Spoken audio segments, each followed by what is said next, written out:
That's the accountability part of of BNI, which I love, because it'll tell you right off the bat, like, you're dead last. Like, you're not doing anything. You're not showing up. You're not giving referrals. You're not bringing visitors. So, and I love that part of it, because it does kind of, and it did. We just said, hey, let me, start working this again, because I'm not doing my part. And honestly, it was one of those flip of the switches, and along with other things that I said, hey, I'm going to start doing differently. And I remember standing up and said, okay, I'm not going to be last anymore. I'm going to start doing what I need to do.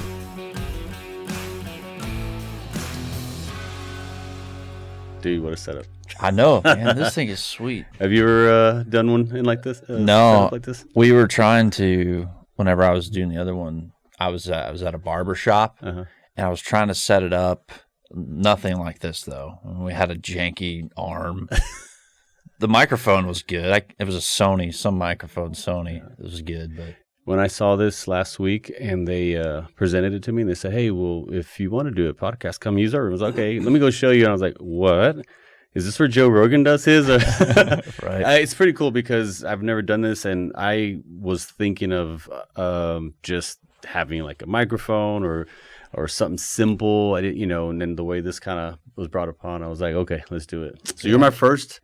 You're special. Dang, I feel special. We're gonna kind of play this by ear, but I'm looking forward to, man. And my biggest goal is to try to help others and help people and help some of my colleagues win. Yeah, absolutely. And, can I tell you something? You know what got me excited yesterday when we had our power teams meeting? Whenever Joseph came in, and he's new to the business, right? Yeah. He's seasoned, obviously, right? Yeah. But in the corporate world, but when he was talking about his win yesterday of getting his first job, dude, actually, I was like pumped for him, man. It's like that psychs me up, because I remember that. I've been there when you go off on your own, when you start over, and you're just not sure what you're gonna do, how it's gonna plan out.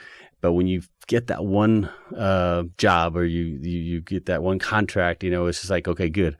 I think I know what I'm doing. I think I'm in the right spot. And just to hear other people share those wins is exciting, man. So it's good. I love that we're doing kind of that power teams meeting. That thing has been exciting. I've said this multiple times and off camera and anywhere else, but I'm just thankful. And this is another example of you just jumping in and going and taking action. And from anybody, everybody's always looking for mentors, things like that. I'm definitely, I'm in my early 30s, definitely looking for mentors. And being in the group that we're in together for the last 6 months, seeing you definitely take the reins in December with, turning over the new leaf for this year. Yep. It's been inspiring. Thank you. And I know that personally, I was talking to my wife last night, like, dang, this Richard guy, he is taking action, and I could learn a thing from that. So. No, man, I'm trying. I think, we've BNI has worked for me in the past, and I've been blessed to be a part of it, but just been slacking. I had been slacking, and I was telling someone that I think I'd been in it for 8 or 9 years already, but then it wasn't until last week when I came here to come visit another chapter and kind of help them on their launch and kind of testify for BNI and how it works. And then I got, reacquainted with Eric Roberts, whose studio we're using today, and James and everyone else. And I was chatting with him. He was like, man, I haven't seen you forever, blah, blah, blah. And then, he was like, do you remember I'm the one that brought you to BNI 15 years ago? I was like, 15 years ago? I was like, has it been that long since I've been in BNI? And he goes, yeah. And he used to be in the restoration industry. So Don Triplet, he actually sold his business to his parents years ago. And he reached out to me because I knew him just in the industry. And he's like, come join this BNI group. But and you know what? It just feels weird because sometimes you go through the BNI and it's almost like it becomes like kind of like, what's the word? Like, well, he's like, oh, okay, here you get burnt out for lack of a better word, being in it for so long. But for me, I've definitely had my ROI and met some great people. But really, it doesn't work unless you're working it, and you have to take action and the whole giver's gain mentality, right? You have to be out there and be proactive. And I think once, of course, COVID kind of changed our habits, doing the Zooms and then going into hybrid, and made it easy kind of to stay home and just kind of wake up at 2 minutes before the meeting, kind of doing the thing. But I think overall, I had an awakening last year at the end of the year, with 2023 being one of those years that I just had to like reflect on and say, I think it's a lot of wasted time, a lot of wasted opportunities, and B&I was one of them. And I looked at, the chart that kind of ranks you. Right. It tells you like, hey, in this, the red light or the street light chart. Chapter lights is chapter lights, yeah. That's the accountability part of the B&I, which I love, because it'll tell you right off the bat, like, you're dead last. Like, you're not doing anything. You're not showing up. You're not giving referrals. You're not bringing visitors. So, and I love that part of it, because it does kind of, and it did. We just said, hey, let me start working this again, because I'm not doing my part. And at the end of the day, if you're not, you shouldn't really be in the group. Someone should be there to kind of promote and help others. And honestly, it was one of those flip of the switches, and along with other things that I said, hey, I'm going to start doing differently. And I remember standing up and said, okay, I'm not going to be last anymore. I'm going to start doing what I need to do. And man, that's been the epitome of it. And I've loved the ability to be able to hook up with you guys, try to encourage you guys and help, even if you're new to the business or been around for a while, just love sharing kind of wins and helping each other and their challenges and needs. So, but I mean, I don't know what your experience has been so far, but man, the experience has been great. And I think one point that you brought up, to say it clearly, is what you're saying yes to means you're saying no to something else. Right. So over the last year, I mean, you were saying yes to different things. Sure. And now you're like, hey, I'm saying yes to B&I again, because you've had your ROI there. And so that's just, whenever I'm hearing you talk, that's what I'm remembering, is like, what you're saying yes to means you're saying no to something else. Right. Or if you say no to something, you're saying yes to something else. And so helps with remembering like priorities with family and stuff. And so just through your story, like, that's been great. And then being in the B&I for about 6 months, I know Bird Creek, our company, I mean, we have 2 great seats in the Austin area that, I mean, we have members that have been in the B&I in those areas for 7-8 years, and it has been so successful for them. B&I, I mean, everybody says B&I works, right? And so it was the opportunity coming in here in Austin whenever we moved out here from Austin to San Antonio, is that, hey, we need to find a B&I because it works for our team. For sure. And so, it's kind of a slow process to get started. I mean, you said it there, like you have to work it or it doesn't work. Right. And as a new guy in an industry that there's a lot of, I mean, we do things a lot differently than other companies in our industry. And we're intentional. We have guys that are in B&I chapter seats for 8 to 10 years, which that's not common. And so we moved out here and brought Bird Creek with us. Nice. And so they've been around for 10 years as a company. We got, they say, 30 years of combined experience in the executive leadership in roofing. I think we did, I don't know if it's like public knowledge, but they didn't say not to tell. So we did about $27 million last year as a company. And that's before we even came down to San Antonio. And so, it's a great market for us, and we're excited to be in San Antonio. But starting that, we don't want to be a company that's just going to advertise. I mean, there's definitely a group of roofing companies that are advertising a lot, that are in people's faces a lot. And I have had great experiences working adjacent to them, but we do it differently, and it's through B&I. It's through building those relationships with those insurance agents, real estate agents that know, like, and trust us, because they know that we're going to take care of their customer. Right. They know that we're going to shoot their customer straight. Hey, not everybody needs a new roof in San Antonio. Right. We get that. Right. And we're not going to play that game that says everybody's going to make a claim. Right. If you need a claim, we'll go for it. Right. But if you don't, we'll hold you over. We'll be that. We want to be your roofer for life, and not just roofer for once. And so we try and build a relationship. There are 3 things when we go to the door or go to a house. We're building a relationship, we do a repair, or we may do a replacement. And all 3 of those things can happen at every point that we meet you.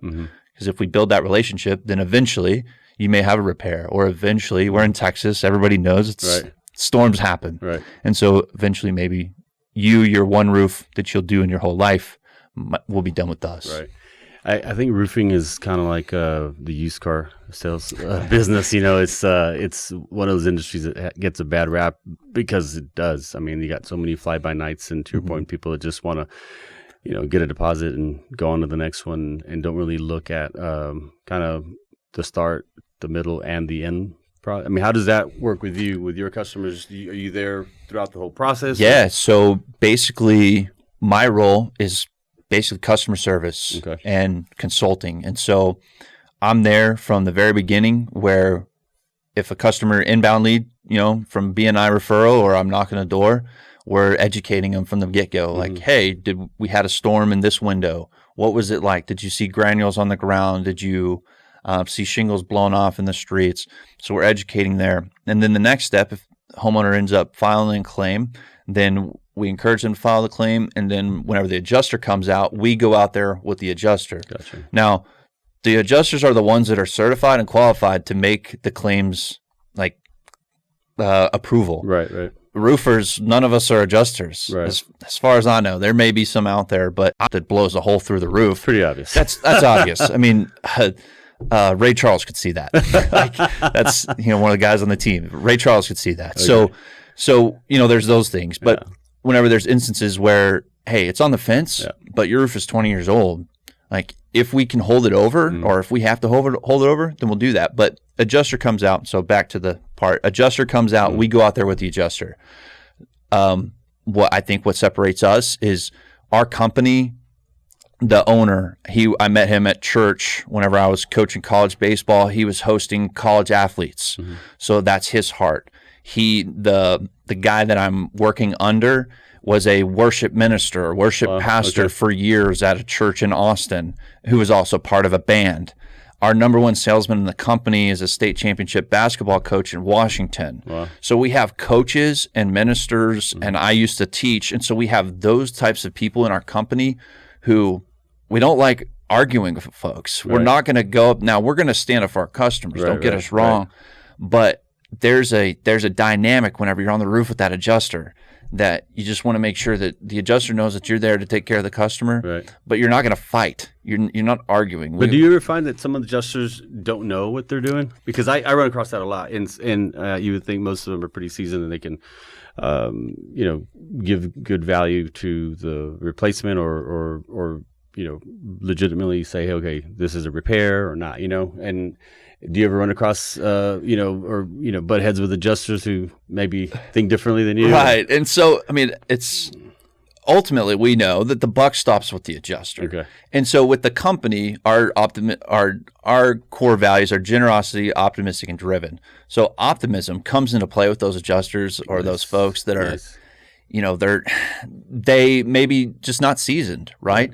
And we know in the insurance process is if I'm convinced that this roof has storm damage and the adjuster is making the call that it's not, we know that there's a process that we can go through in there. And so it's not, I don't have to talk to that adjuster again after that point. So I'm not going to argue with them because you never know what that guy is going to find or not going to find. I try and ask him questions and say, hey, if you were looking for hail damage, what would that look like? Or if you were looking for storm damage, what would that look like? And, just kind of walk them through that process. And again, if I'm convinced that there's damage up there and that guy is not approving it, there's a process to go through that. And that's one thing a lot of homeowners don't necessarily understand.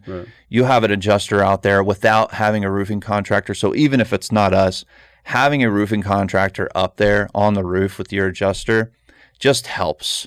It helps because if there's damage and that adjuster declines it, well, if you're a homeowner, you have an adjuster out and they say no damage, there's certain companies and certain processes that they're going to deny you on your first claim regardless. And so what we're going to do is we're going to educate the customer and say, hey, that was denied, but this isn't the final step of the process. There's multiple layers of that process avenues to make sure that homeowner is taken care of and restored back to that pre-storm condition. Got it. What's the biggest challenge though so far? I mean, you're starting relatively fresh in San Antonio, right? Right. Obviously, you've got not necessarily hope, but you know that the model works because it's been. Is it headquartered out of Austin or Belton? So yep. you've got success in Austin. You've got is it different owners? A couple different owners in Austin, or just one guy? Yeah, Okay. One guy that's owned it and operated it. Now he's not the COO anymore. We have a new CEO that's been around he's been in the company for probably about 5 years, but he's in the role now recently. So. What was what's your main question? So starting in this new market, there's so much competition, right? Right. And sometimes, I can just imagine, obviously, you know that this company is successful. You got good values, X amount of millions of dollars in sales. Right. And San Antonio is a great market, obviously. So what's the challenge, though, starting somewhat fresh, right? Kind of just, into the market. Definitely the biggest challenge because – again, our model is referral-based work, right? And that's what helps BNI work. But I'm not running ads. I'm not doing things like that. We got yard signs, door knocking, things like that. Right. So breaking open a new market is always hard, especially if you're not wanting to put the cash in for advertising. And so, for us, it's always about giving the biggest value to that customer right then and there because they're going to be your largest mouthpiece out to the public, to their neighbors. And I like what you actually asked for, and this isn't a BNI podcast, by the way. Right. But you actually asked, and you mentioned this yesterday too, which I think it was smart. You got 42 members in our group. It's essentially 42 promoters, right? That were out to help you. But I think it was smart for you to ask for people to kind of keep their eyes out, especially in, now it's spring's here, you got your, rainy season's coming, and just kind of I drive around my neighborhood all the time and I'll see, a roofer out there and a lot of times when you're in the neighborhood, that's the opportune time, right? To go pass out cards, door knockers, whatnot. But what I don't pay attention to after storms, right? If there's, a more of a more traffic, if you will, or, and I think that is a smart way to kind of get people to kind of promote you, right? Because you don't think about it, but it's a good way to kind of get you some leads at least. So I think that was a great idea, right? And being new to San Antonio, I mean, my wife's been in the area for basically her entire life, but we're still new to the area. So BNI has helped. Again, not a BNI podcast, but BNI has helped because now I know, and whenever I first started with the group, it's the BNI sales team. Right. So I have 40 different salespeople here promoting my business. So now I have to educate. And just like that, I have to educate our customer base or the population, whether it's, posting stuff on social media or whatever. But to your exact point, what are we looking for? Right. What are you going to look for as a potential customer? Right. Oh, well, the hailstorm, it didn't sound like a war zone last night, so generally you think you're okay. Right. But if you look out and you see some golf ball size hail, you see some dents on your car. Yeah. Hey, if you see some dents on your car, if it's going to dent your car, there's a good chance that there's going to be some exterior damage on your home as well. So if it hails, I'll shoot a picture. Nolan, there's baseball size hails. By the way, did you play baseball? Did you play college? Nolan Ryan, I was named after Nolan Ryan. No way, for real? Baseball is in the blood, awesome, for man. sure. Awesome, I love it. I was a big baseball guy too. Yeah, what position did you play? I played first base. First base. Don Mattingly was my favorite player growing up. Donnie Baseball, right? That's his nickname. Baby. Yeah, he was lefty. I'm lefty, so I'm ambidextrous. So I would throw right, but I would bat left, right? And I grew up watching WGN and TBS, and my grandmother watching the Braves, Cubs, and so actually it's funny. I don't know why I got into the Yankees, but I think it was when I started collecting baseball cards, like in the late '80s, and some of my friends were doing that too. I think that's how I was exposed to more of those other teams because we didn't have the ESPN MLB extra innings coverage that we have now, but I just loved it, man. I grew up watching Dale Murphy. The Braves was one of my grandmother's favorite teams, so we always watched that. Okay. But baseball in general. What position did you play? Yeah, so I played first base in high school, and then in college, the only position I didn't play was second base and catcher. Oh, wow. I played a position. At least an inning at every other position except for second base and catcher in college, more specifically at my junior college. And then I went to 4-year school at Sol Ross, so Division III school out in Alpine, Texas. It was an opportunity to keep playing. Nice. So I took it, man. Heck yeah. I mean, you never know when that calls your number. Whenever it's up, it's so up. your dad was a Nolan Ryan fan, I guess?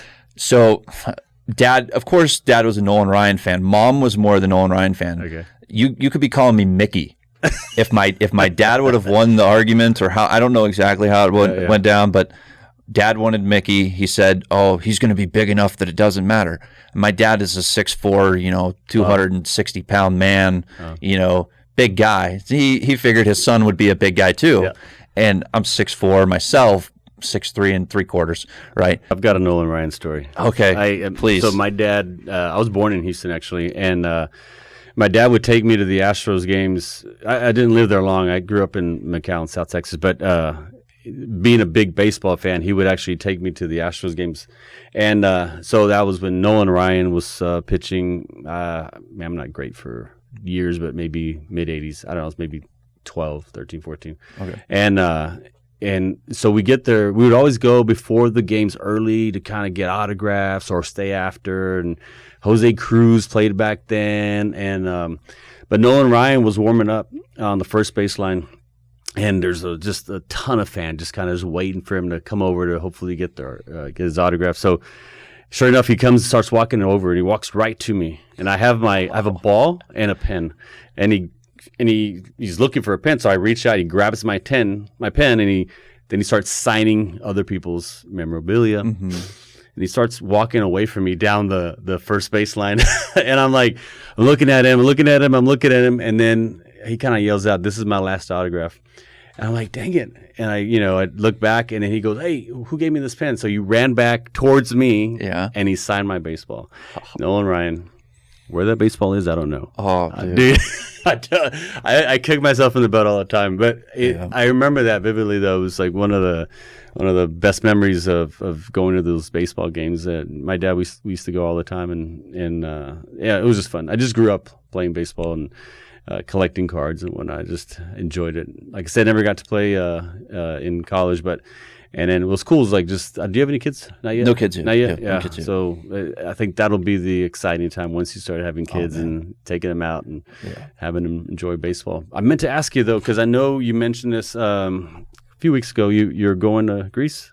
Yeah. Dude, I'm super excited for you. So using the BNI, because BNI works. It's cool. I mean, not a BNI podcast, by the way. It's not, but because you know a guy, right? Yeah, because we know a guy. People, that's right. That's it, right? I know a guy, and originally my wife, she's a big planner. She's really good at doing all these things. Well, this is year 5 our marriage, and so we're coming up in June, be years 5, and I know that that's not a long time, but hey, I'm super stoked. Like 5 years, I mean, we got to celebrate. And she's also having a good birthday this year. I guess I don't want to out her on the internet, but having a good birthday to celebrate this year. So we just decided that this year is going to be a good one to go on, and we wanted to go out of the country. And I was like, well, let me help her out because she's a good planner and stressor and all that. Well, let's see if we can put that on, help some of that burden. Mm-hmm. And so we used Ruben and Claudia, and they're getting us to go to Greece. And so we're going to go to Greece. I think it's anywhere between 10, 11, 12 days, somewhere like that. Really? That long? It's going to be a good little time. Wait, you're going in 10 or 11, 12 days? No, going forward. For that. Okay, going forward. That's awesome. That's a good amount of time. Yep, it's going to be a good amount of time, and we were originally thinking about doing a cruise. I'm a picky eater, so it was going to be harder for me to find food on the islands, but I'm going to suck it up, and I'm going to eat some local food and cuisine, and we got other people that we know, guys that have been there, and so we can talk to them. So is this one of those that you kind of bucket list wanted to go to already? Yeah, I mean, we knew we wanted to go to Europe. My sister, actually, her and her husband, they had their engagement photos taken in Greece, so I've always kind of had it in the back of my mind, like, let's go do that. Nice. Shout out to my sister. She's been my best friend for a long time. What's her name? Catherine. Yep. Hi, Catherine. Catherine. Yep. She lives up in Oregon now. Okay. So miss her, but yeah. Anyways, the going to Greece, and I mean, we're super excited. Is this like your first big trip? First big trip overseas. I've never been overseas. I think I've been to Mexico. I mean, Alpine's right across the border, so you go over there, do some service work there. I spent a summer in Canada coaching a baseball team up in Canada for that time. But going overseas, That's awesome. Yeah, we flew to the DR we went to the DR for our honeymoon. So, that's a puddle jump compared to jumping over the ocean. That's been one of my goals, is to go across the ocean somewhere. Well, technically we went for my wife's milestone birthday. I won't won't out her. I won't put it out there, but we've traveled a lot, mostly just in the States, Mexico too, of course. But we didn't get our passports till about a year or two ago, I guess, and we went to the Virgin Islands. So that was the first kind of. And we didn't even need the passports to Virgin Islands, but we did go to BVI, so it was kind of cool. But once we got the passports, it was like, okay, where are we going? We're going to go to all these places. Right. We haven't gone ever to a lot of places, but we did, Greece is one of those ones that she's been wanting to go to. And so I'm actually excited to hear, your experience and kind of see how that goes. So, yeah, we'll definitely be putting stuff on social media so everybody can see it. Not to show off, but hey, we love taking photos, and we went to Charleston this year. So we've been good. We don't have kids, as we said earlier. Right, so we've been good after COVID.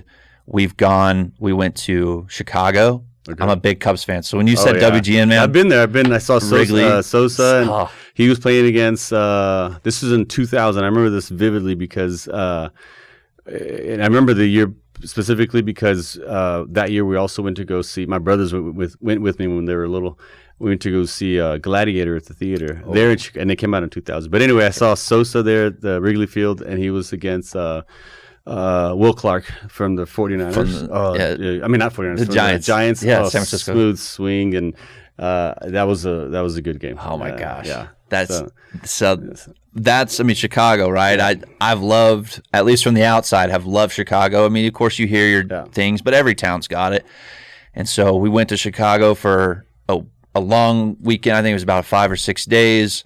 Loved it. Mm-hmm. I mean, it was amazing. We talk about like, hey, this needs to be like at least once every 5-year trip up here. The food was great. The Cubs lost the game against the Reds. But honestly, that was the worst part about it. But I was still on cloud nine. Yeah. Being a Cubs fan, it was, Chicago was great. So we went to Chicago, and then this last summer, we went to Charleston, South Carolina. Had a really good time there behind Rome. And so basically what that means is all of the buildings there have been historically protected and preserved. And that was really cool. It was big on history, different cool things in Charleston. Mm-hmm. And so we did that, and now we're going to Greece here this year. Awesome. And, not sure what next year's going to look like. We don't have any kids right now. Nothing going on right now, but I mean there's that possibility's there. But that's good that you guys are doing that, man. That's the thing that I would encourage, anyone that doesn't have kids yet, just go travel, go spend time. I mean, it gets harder, obviously, once you start having kids and once life starts getting in the way to get out, just to even get out of town, down the street somewhere to the coast. But take advantage of that. I think that definitely helps just build and bond you guys, better, make stronger, new memories for sure. Make new memories. For sure. So what do you what's your biggest goal for your company, short term? And I don't know if it's based on sales or where do you see yourself maybe within the next 5 years? Okay, so that's good. I would say, so our company, I don't know if I've heard somebody in the company say this, but I have some friends that are operators at Chick-fil-A, and so. What I like to say is we're the Chick-fil-A of roofing. And Chick-fil-A does owner-operator model. Okay. Bird Creek does owner-operator model. Chick-fil-A does where you have to work for them for a certain amount of time before even being considered, and hired leadership, things like that. Bird Creek also, you have to basically show, like I said earlier, generosity, optimistic, and driven. You have to show that you're giving back to your community. I mean, you have to live out the values of Bird Creek to be invited to be at that seat at the table. Wow. And so my goal in the next 5 years would be able to be an owner operator here in San Antonio. Mm-hmm. Cool thing about Bird Creek is that we don't have like sales territories. Mm-hmm. So if there's another Bird Creek roofing owner operator in San Antonio, like it's not, I could go knock in his neighborhood. He could go knock in my neighborhood. And so we don't lock each other out. Gotcha. We basically work really well together. Bird Creek guys work really well together. And it does create that competition, though. It does. Yeah. It does. And again, because it's all competitive. I mean, like I said, our best salesman, he's a state champion high school basketball coach from Washington. So we have that competitive nature, but we also know, like, because of our core values and because basically if you don't live the core values of Bird Creek, then you realize that Bird Creek's just not for you. We don't necessarily ask folks to leave. They just realize that they're not a good fit with us. Right. And so because of that, because the owner-operators have worked through this process and gotten to where they've gotten, they know the core values. Like, we're generous, we're optimists, and we're driven. So we're generous. Like, we like to say we're generous with our time, but on the company level, I mean, we know that there's generosity there. Like, there's enough to go around. There's enough work to go around. And so, and it sounds like you've got the support you need, right, to be successful. Yep, absolutely. And I think it's sometimes hard to find in the fact that you have maybe not only examples to kind of go by, but people that have been successful within your own company. But it's just in any industry. I mean, it's such a competitive driven industry. What in my industry, and I just kind of maybe just have been just as guilty, but like, I feel like I need to probably reach out to other owners in my industry just to be able to,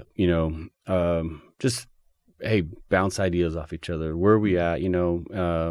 Everyone struggles. Everyone's, I've been doing this for 17 years on my own, 29 years, I might edit that out later, but it's still good though. And I mentioned this to you before, because one of the reasons why I want to do something different, right? Like podcasts and more than anything, just to kind of adapt and grow, right? And it could be personally, through business, what have you, but it's important to kind of to change, because I've only done what I do the way I've done it, because that's the only way I know how to do it. Right. Not that it's good, bad, or indifferent, but if you want growth, sometimes you got to be able to learn to step out. But being able to collaborate with other people in the same industry, I think, is important. Or having even a support group. You know what I mean? Yeah. Even if it's someone that I can support in my industry, I'd love to do that.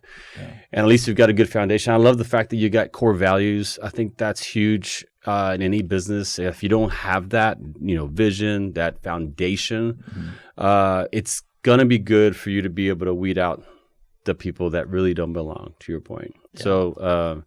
I just, I think you're in a good organization, and I heard you mention the owners,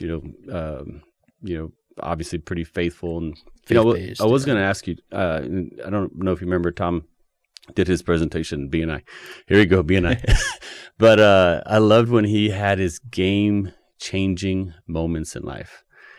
His 7. He had about 5 or 6, 7 different. Tell me at least one game-changing moment in your life. It doesn't have to be business, but something that, if it wasn't for that, you wouldn't be where you're at today. Yeah. So, man, it's hard to say. I don't want to catch you off guard. No, that's a great. It's something to think about, right? Because and maybe it won't pop up now. And I know there's been plenty, and you probably have some testimony, but maybe there's too many to choose from. Maybe it's sometimes things we take for granted, but we realize, you know what, Well, see, and that's the thing. Like, I'm sitting here thinking, it's game changing that my pastor decided to continue to be my pastor after I thought I wasn't a Christian for a while. And I know this isn't a religious podcast, but let's talk about it. So there's that.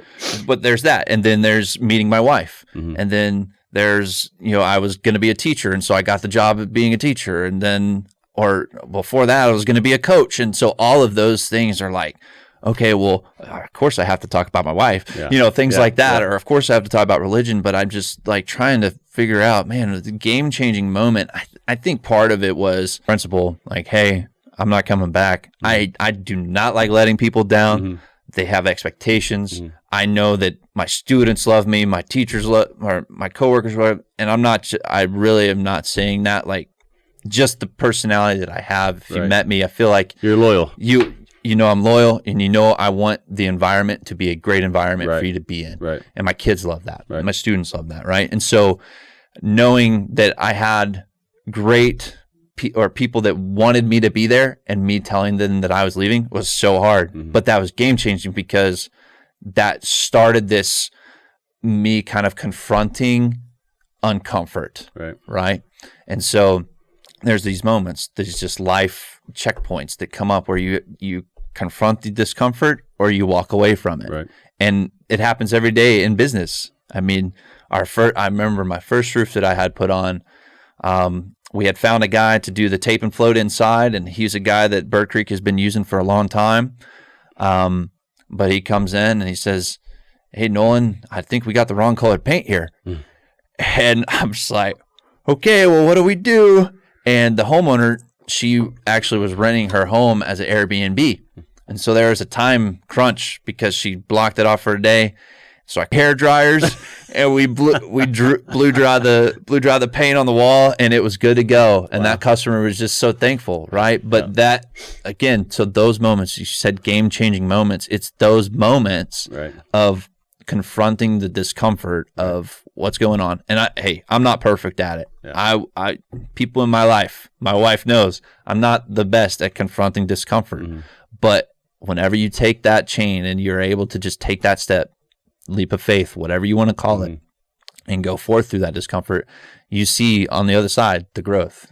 And so you have to experience that, man. If things are too easy sometimes in what you're doing, maybe you're not doing what you're supposed to be doing, and I think you have to have obstacles and challenges to learn from. That's the only way you grow. Going back to that, I think, and the experiences that you gain from that, right? Yeah, I mean, they absolutely, in Scripture, talks about iron sharpens iron. For sure. I mean, that talks about one another, sharpening one another, but at the same time, these circumstances that we're going through, it's chafing off the bad, it's pruning off the bad and keeping the good and continuing forward. And so there's no way in this life to live a good and perfect and beautiful and clean life. Like that's just not the nature of how the world works. For sure. And so just leaning into it, man. Good stuff. A couple more things. You're a big book reader. I love reading. So I'm just starting to learn, not to read, but to like to read. And I'll tell you something real quick, not to kind of, I think I already aged myself, but I just started using readers. And I think I've been fighting it forever, but I started using readers and oh my God, it's game changer. It's like everything's crisp. I can read. I don't get strained. I don't get tired. Anyway, so now I have like this really genuine intention about reading now. So anyway, I know you like to read. I don't know what kind of books you'd recommend or what you're into, but so it's funny. We had a guy talking to me this morning about Audible. So if nobody's familiar with Audible, it's basically audiobooks. And in our group, we have to give, whenever you do a presentation, you have to give a gift, right? And so what I did is I gave a 3-month subscription of 2 books per month to whoever won the thing. And that struck a chord with a couple other members in the group. And they're like, wow, that was a great gift idea. And what about this Audible? So my Audible library is about 40 books deep. There's ebbs and flows. I listen to podcasts. I learned something in college. It was net time, so no extra time. And so basically, my automobile, it's Automobile University. I mean, people have heard those terms before. I listen to music every once in a while. I like talk radio, which is, why do I like talk radio? I don't know, but I like it. And so I'll listen to those things. But because I'm driving from San Antonio to Kerrville really regularly, I mean, that's about 2 hours a day. So with no extra time, I'm always listening to something. And so back to books, the most recent book that I picked up was The Go-Giver, right? The Go-Giver, and it works really well with Giver's Gain. But to me, the hardest thing about books has always been application, which is why I love, just being a mentee of yours, because you just inspire me so much to just take action. But I would read a lot of books, fill my head with all this knowledge, watch a lot of YouTube, listen to a lot of podcasts. But action is, you have increased the gap between action and getting the information in. And so I'm at a point in my life where, I'll be at this point probably in 10 years where I'll realize I'm not taking enough action. but it's on a spectrum, right? I'm not taking action, Right. and I'm not always taking action every second of the day. Right. There's a balance. But the Go-Giver, I mean, I really wish I would have thought about this coming in to the podcast, mainly because there's 5 key points in there, and those 5 key points basically affirm where I'm coming from in business, Gotcha. where Bird Creek's coming from in business, and basically the first one is give more than you would ever receive, right? Nice. And it's a reinforcer for who I want to be. Right. Like, I know that there's businesses out there. I was just talking about it again with somebody today that, like, there's contractors, there's website developers, there's flooring companies, there's all these guys out there that do business differently than we do. Mm-hmm. And I sit here thinking that I have to be perfect for these customers to pay me what I've offered them. But the fact of the matter is there's companies that are doing half the work that I'm doing that are getting paid 3 times as much as I'm getting paid. And they're successful in the world's view of getting money. Right. But my definition of success is making sure that customer has a great experience. So great. This is where generosity, optimism, and driven. This is where driven comes in with our companies. We're driven to make that experience so good that they can't help but share it with others. Right. And so if I can win that and have that customer, again, you asked about books, but if I can win that and have that customer know, like, and trust me enough to refer their family, refer their neighbor, then that's a win. Because That's awesome. I will get, I mean, it's laws of God. Like, you give so much, it's in the process. Right. It's not that I'm speaking that I'm going to make $1 million, Right. but literally, if you help 1 million people, there's going to be a monetary balance of Right. that. Right. There just is. Right. And so, the laws of nature, if somebody wants to say it, I would say it's the laws of God, the laws of nature. It's all the same. Right. And so the most recent book there is Go-Giver. Go-Giver. Love it. Right. Go-Giver. I love it. Thank you, man, for being my first. I think we did good. I just like I said, didn't know what I was going to do when I was doing this, but you made it easy for me to. I will tell you that when I get someone to come ask me for a roofer, I will say I know a guy,